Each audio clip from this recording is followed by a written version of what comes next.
ठीक है बच्चे। तो ये जो एक्सप्रेशन आपको दिखाई दे रही है ये कल हमने डिराइव की थी। That expression is for about refractive index जो हमने प्रिज्म का निकाला था by using the concept of what, of the concept of the minimum deviation. ठीक है, एंगल ऑफ मिनिमम डेविएशन। तो आज हम छोटी छोटी एक्सप्रेशंस करेंगे। That will be a small lecture and we are going for the dispersion of white light, the angular dispersion and dispersive power of your prism. ठीक है, तो आज हम स्टडी करेंगे deviation through a prism of small angle. आज का topic जो है वो वहां पे छोटे छोटे दो टॉपिक्स हैं। That is the deviation of light through a prism, और यहां पे निकालेंगे हम angular dispersion and dispersive power. That will be your today's topic.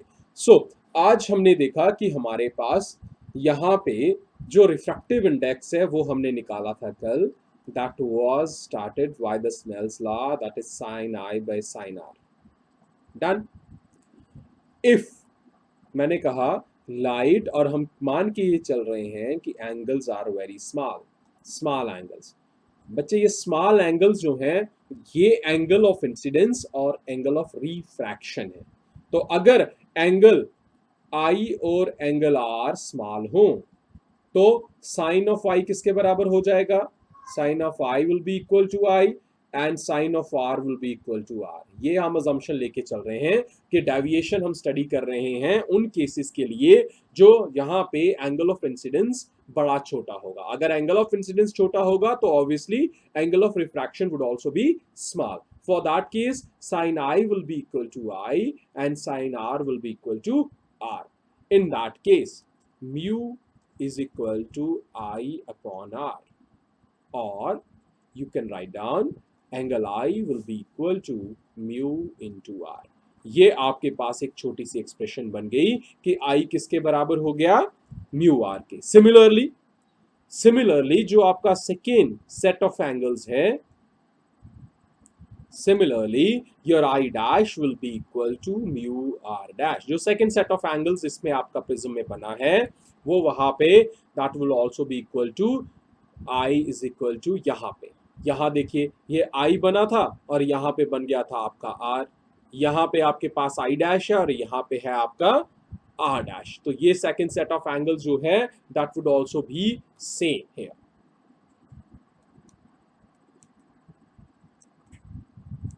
यहां से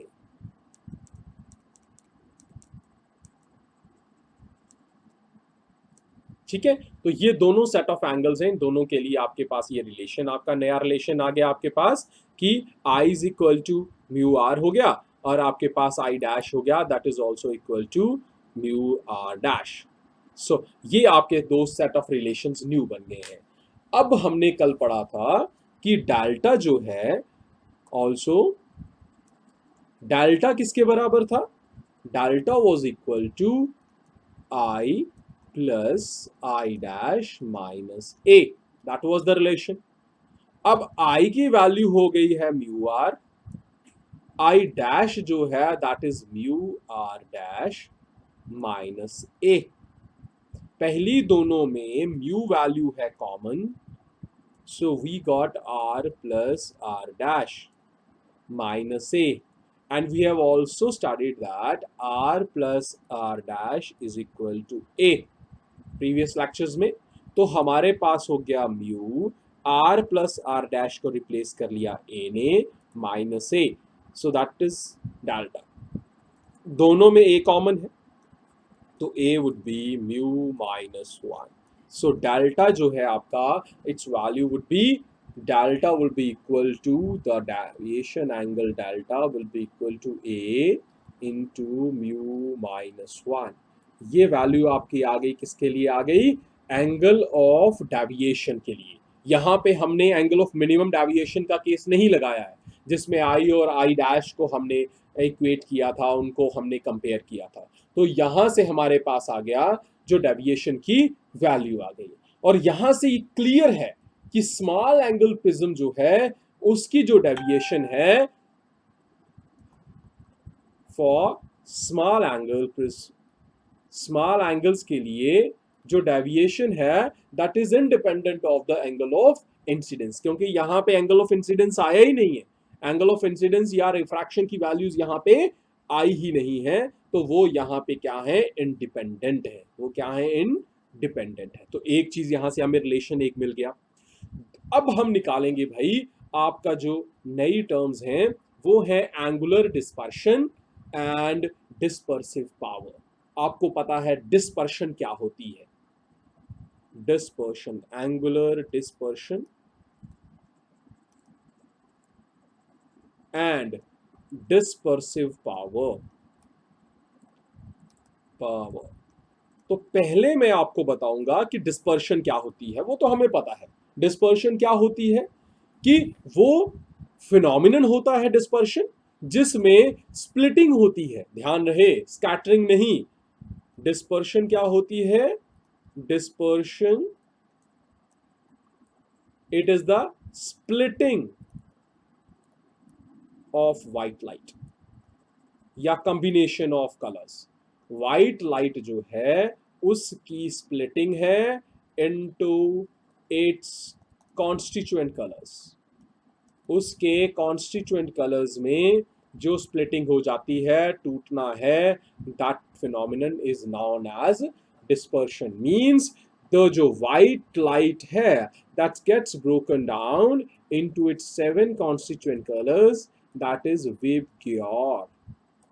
विबग्योर में हो जाती है डेविएट। अब यहां पे कुछ चीजें समझने वाली हैं कि सबसे ज्यादा जो होती है वो आपका वेवलेंथ, सबसे ज्यादा वेवलेंथ जो होती है वो आर में होती है, सबसे कम वेवलेंथ किस में होती है, वी में होती है।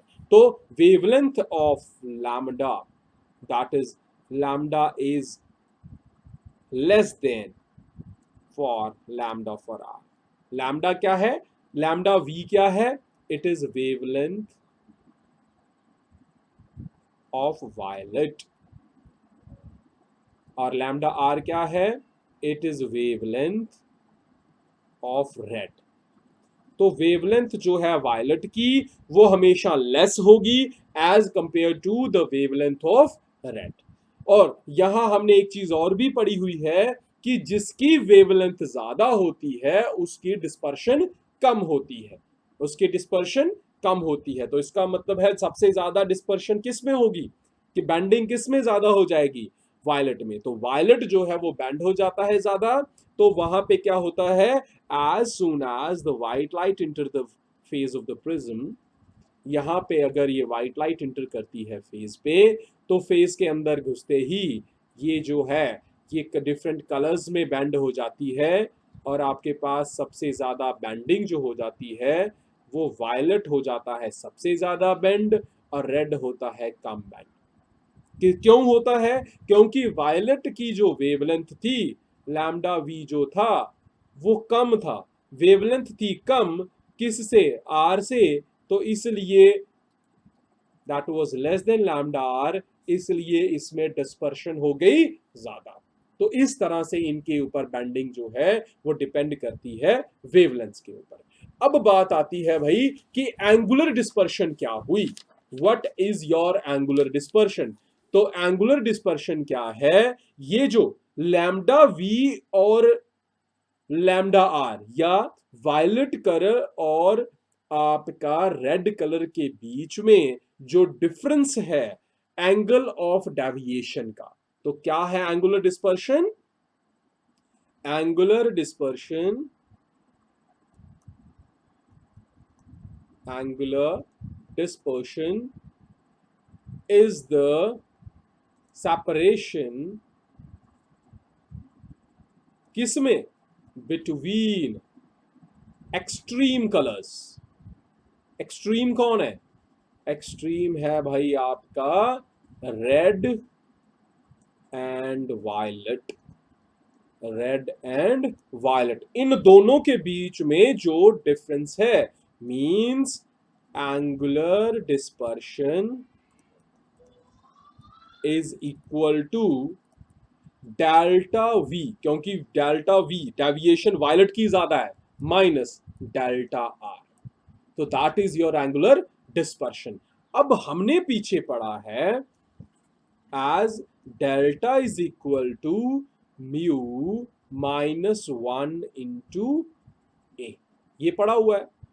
This implies delta V is equal to mu V -1 into A, क्योंकि ए तो कांस्टेंट रहेगा दोनों केसेस में, क्योंकि ए तो है एंगल ऑफ प्रिज्म, वो तो डिपेंड नहीं करेगा लाइट पे। और डेल्टा आर जो है वो आपका बन गया म्यू आर -1 इंटू ए।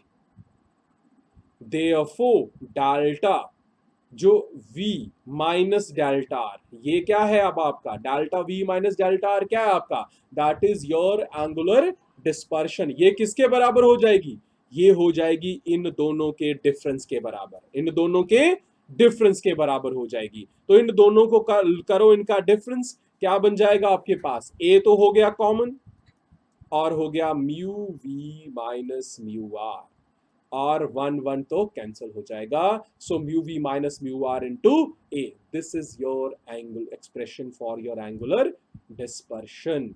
अब जो इंपॉर्टेंट टर्म है, one more important term, that is dispersive power. Dispersive power, जब पावर की बात आती है तो वहां जुड़ जाती है एबिलिटी, जुड़ जाती है, क्या जुड़ जाती है, ability. So dispersive power is the ability किसकी, उस रिफ्रैक्टिंग मटेरियल की या प्रिज्म की, प्रिज्म मटेरियल, किस लिए, क्या कौन सी power, to disperse, to disperse or to cause dispersion. और डिस्पर्सिव पावर जो होती है उसे हम डिनोट करते हैं ओमेगा से, और ओमेगा किसके बराबर होता है, angular dispersion, angular dispersion upon mean deviation, upon mean deviation, upon mean deviation. Mean deviation means delta. So angular dispersion क्या हो गया आपका, एंगुलर डिस्पर्शन हमने निकाला delta V minus delta R upon हो गया डेल्टा। तो omega is equal to delta V minus delta R upon delta, लेकिन delta V minus delta R की वैल्यू हमने निकाली A into mu V minus mu are, ये हो गया एक। और डेल्टा की वैल्यू हमें पता है that is A into mu -1 होता है, तो यहां पे A crossed, so therefore omega will be equal to mu v minus mu r upon mu -1. So this is the value, the final value for the dispersive power of what, of a prism। तो prism के लिए dispersive power जो है वो यहाँ पे depend करती है, ठीक है भाई।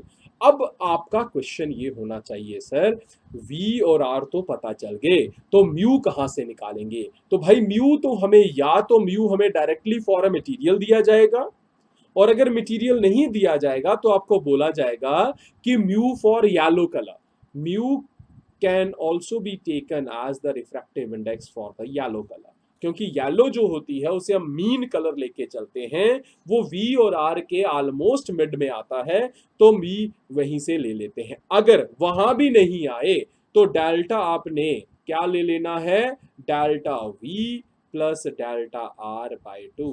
मैंने मीन डेविएशन कहा है, तो मीन ले लेना है आपने वायलेट की डेविएशन का और रेड की डेविएशन का, तो delta V plus delta R by 2 आ जाएगा। और इसी तरह म्यू की वैल्यू भी आप इसी तरह ले सकते हो, that can also be mu V refractive index of violet plus refractive index of red divided by 2। तो इस तरह से आप मीन डेविएशंस भी निकाल सकते हैं, ठीक है। तो ये था आपका कंसेप्ट कि एंगुलर डिस्पर्शन, यहां पे ऑलमोस्ट आपका जो रिफ्रैक्टिव इंडेक्स का कंसेप्ट है या रे ऑप्टिक्स जो है, यहां पे ये इंपॉर्टेंट क्वेश्चन जो थे आपके प्रिज्म वाला पार्ट, ये फिनिश हो गया आपका, ठीक है। तो अब मैं कुछ आपको एक दो न्यूमेरिकल करवा देता हूं इसके बेस पे, तो ताकि आपको ज्यादा क्लैरिटी आ जाएगी। तो चलिए मैं आपको एक क्वेश्चन बताता हूं, रे ऑफ इंसिडेंट आपका क्वेश्चन है ये, क्या क्वेश्चन है, ray of light incident on an equilateral glass prism, ray of light जो है, प्रिज्म जो है वो इक्विलेटरल है, ठीक है, shows minimum deviation, minimum deviation, ध्यान रहे इक्विलेटरल है, मिनिमम डेविएशन, मिनिमम डेविएशन जो है वो कितनी है 30 डिग्री। प्रिज्म क्या है इक्विलेटरल, तो एंगल ऑफ प्रिज्म पता लग गया, वो हो गया 60 डिग्री। तो दो चीजें मुझे मिल गई, ए मिल गया मुझे और डेल्टा मिल गया, सो डेल्टा एम जो हो गया आपका that is equal to 30 degree. अब हमें पता है रिलेशन, मुझे निकालना है क्या, calculate the speed of light through the, किसमें, प्रिज्म में स्पीड ऑफ लाइट निकालनी है, तो वहां पे मुझे उसके लिए निकालना पड़ेगा refractive index. So therefore refractive index किसके बराबर हो गया, sine of A plus delta M divided by 2, ये आ गया था, और नीचे क्या था, साइन ऑफ ए बाय 2। करो सॉल्व इसे, साइन ए कितना है 60, डेल्टा एम कितना है 30, 60 प्लस 30 हो गया 90 डिवाइडेड बाय 2, ये बन गया 45 अपॉन साइन ए बाय 2 कितना बन गया साइन 30। तो आपके पास क्या आ गया, रिफ्रैक्टिव इंडेक्स किसके बराबर आ गया, sine 45 degree upon sine 30। Done, तो ये आपके पास आ गया साइन 45 और साइन 30 डिग्री, इन दोनों की रेशियो ले लो, what you are going to get, ये पहला आपका पास बन जाएगा 1/√2 और यहाँ आ गया 1/2, so what you are going to have, आपके पास आ गया 2/√2, इसे हम आसानी से लिख सकते हैं √2, और √2 कितना होता है 1.414। तो म्यू की वैल्यू मिल गई आपको, म्यू की वैल्यू मिल गई है, और म्यू की वैल्यू से आप निकाल सकते हो velocity of light. So velocity of light, आपको पता है म्यू किसके बराबर होता है, c अपॉन वी के, मुझे v चाहिए, तो v किसके बराबर हो गया, c अपॉन म्यू के, c कितनी है 3 इंटू 10⁻⁸, म्यू कितना है 1.414। तो बस यहीं से आप इसे सॉल्व कर सकते हो, v की वैल्यू इसे सॉल्व कर लो, 10⁻8 अपनी जगह रहेगा, 3 अपॉन 1.414, सो यहाँ पे आ गया 2.12, इतने मीटर पर सेकंड जो है वो वेलोसिटी ऑफ लाइट है when it would move through the prism, prism के मटेरियल से मूव करेगा। तो इस तरह से आप यहाँ पे वेलोसिटी निकाल सकते हो, ठीक है बच्चे। तो यहाँ से आपके पास कुछ ऐसे क्वेश्चन आ जाएंगे, यहाँ पे आपको वेलोसिटी निकालनी आ जाएगी, और इसी तरह से कुछ एक क्वेश्चन ऐसा आ जाएगा जिसमें आपको अब एक क्वेश्चन मैं आपको थोड़ा छोटा सा करवा देता हूं, जिसमें आपको मिली हुई है डिस्पर्सिव पावर निकालना, तो एंगुलर डिस्पर्शन निकालना आपको मिल जाता है। तो ये क्वेश्चन है आपके पास, बड़ा ही आसान क्वेश्चन है, ज्यादा है कुछ नहीं, all the values all the variables are given to you. तो what is the next question, कि refractive indexes of the material for the red violet and yellow, ध्यान से मैंने आपको बताया है येलो होता है मिड, तो येलो का अगर दिया है तो आपको मीन निकालने की जरूरत नहीं है। डन, तो आपको क्या क्या चीजें गिवन है भाई, रिफ्रैक्टिव इंडेक्स आपको गिवन है, refractive index for violet, refractive for refractive for yellow, क्या कितने कितने हैं, वायलेट का दिया है 1.62, रेड का दिया है 1.52 और येलो का दिया है 1.59। डन, अब आपको निकालना है number 1, calculate the dispersive power. So आपने डिस्पर्सिव पावर निकालनी है। If the mean deviation is 40 degree, अगर मीन डेविएशन 40 डिग्री है तो आप यहां से डिस्पर्शन एंगल भी निकाल सकते हो, दैट इज अनदर फैक्टर। तो आपका काम क्या है, you have to get the value of omega. तो ओमेगा किसके बराबर होता है, बड़ा ही आसान है, mu V minus mu R upon mu minus 1। Mu कितना है, वी कितना है 1.62 माइनस म्यू आर कितना है 1.5t अपॉन 1.59 माइनस 1। ध्यान रहे इन चीजों का, मैं फिर से बता रहा हूं, अगर आपको येलो का रिफ्रैक्टिव इंडेक्स दिया है तो वो म्यू के बराबर है, आपको उसके लिए उनका मीन लेने की जरूरत नहीं है, और अगर आपको येलो की डेविएशन दी है तो वो डेल्टा के बराबर है, आपको फिर से उसकी मीन लेने की जरूरत नहीं है। तो इस तरह से आपके पास ये वैल्यू आ जाएगी 0.169, that is the value of omega. तो एंगुलर डिस्पर्शन अगर आपने निकालनी है तो एंगुलर डिस्पर्शन भी यहीं से निकल जाएगी। ठीक है भाई, ठीक है, एंगुलर डिस्पर्शन निकालनी है तो एंगुलर डिस्पर्शन भी इसी फॉर्मूले से निकल जाती है, मैं निकाल देता हूं। एंगुलर डिस्पर्शन, डिस्पर्शन किसके बराबर थी भाई? डिस्पर्सिव पावर का फॉर्मूला क्या है? Omega is equal to delta V minus delta R upon delta minus 1। तो मुझे क्या चाहिए? आपको बताया गया है कि रिस्पेक्टिव वैल्यू जो है, अब यहां पे डिस्पर्सिव, यहां पे नीचे है आपके पास delta V minus delta R that is upon delta. मुझे क्या चाहिए? मुझे delta V minus delta R चाहिए, यही तो होती है angular dispersion. So that will be equal to omega into delta. अब ओमेगा की वैल्यू भी दी गई है और डेल्टा कितना दिया हुआ है आपको? डेल्टा भी उन्होंने दिया आपको, mean deviation is 40 degree. Very good, delta आपको दिया हुआ है 40 डिग्री। तो बस ओमेगा आपके पास है 0.169 और डेल्टा आ गया 40 degree, multiply it, you are going to get 6.76 degrees. So angular dispersion will be, angular dispersion जो होगी आपकी वो हमेशा डिग्रीज में होगी, क्योंकि ये एंगुलर वैल्यू है, ये एंगुलर डेविएशन है, तो यहां से मिल जाएगी। और जो आपकी डिस्पर्सिव पावर होगी वो रेशो है, वो किसी नंबर की फॉर्म में होगी। ठीक है भाई, तो ये थे आपके कुछ numericals on the based upon your refraction and dispersion of the prism. तो यहां तक कोई क्वेश्चन है बच्चे? ये समझ आया आपको? न्यूमेरिकल समझ आ गए आपको? ठीक है बच्चे, कोई क्वेश्चन है आपका? चलिए इसको रिव्यू कीजिए, बहुत ही इंपॉर्टेंट क्वेश्चन है ये पूरा का पूरा, इसका अच्छे से नोट डाउन करके अच्छे से इनका रिवाइज कर दीजिए। मैं आपको कुछ क्वेश्चंस और एक्सरसाइज और भेजूंगा, तो इन्हें अच्छे से रिव्यू कर लीजिएगा। ठीक है बेटा? ओके बेटा, thank you, goodbye. Thank you for watching my channel. Please subscribe and share, and also press the like button that is down here.